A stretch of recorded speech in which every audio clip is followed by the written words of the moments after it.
ഒരു കാര്യം ഒരാൾ ചെയ്യുമ്പോൾ മാത്രം ഞാൻ അയാളെ മുഖത്ത് നോക്കൂല. എന്തെന്നറിയോ? അയാൾ കോട്ട് ഇടുമ്പോ.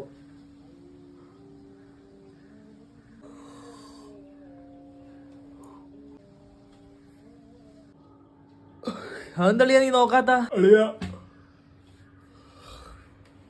കോട്ട് ഇടുമ്പോ ആരെങ്കിലും മുഖത്ത് നോക്കിയാല് ഞാനും കോട്ട് ഇടും. സത്യം, നിന്റെ മുഖത്ത് നോക്കി എനിക്കിപ്പോ കോട്ട് നിർത്താൻ പറ്റത്തില്ല. വേണോന്ന് വിചാരിച്ചാ നിർത്താനൊക്കെ പറ്റും. നിർത്താനൊക്കെ പറ്റൂടാ. അളിയാ, ഈ കോട്ട് ഇടുന്നതിന് ഒരുപാട് ഉപയോഗങ്ങളൊക്കെ ഉണ്ട്. വാ നടത്തില്ല, എപ്പോഴും വാ തുറന്നിരിക്കല്ലേ. നമുക്ക് പുറത്തു പോയാലാ? അതിനെന്ത്, വാ പുറത്തു പോവാ. ആദ്യം വായൊന്നടയട്ട്. ഇത് അങ്ങനെയാണ് അവസാനിപ്പിക്കുന്ന. ഇത്തിരി പച്ചവെള്ളം കുടിച്ചാൽ മാറുമോ ഞാൻ പറഞ്ഞില്ലേ? ഇപ്പൊ ഇല്ലല്ല.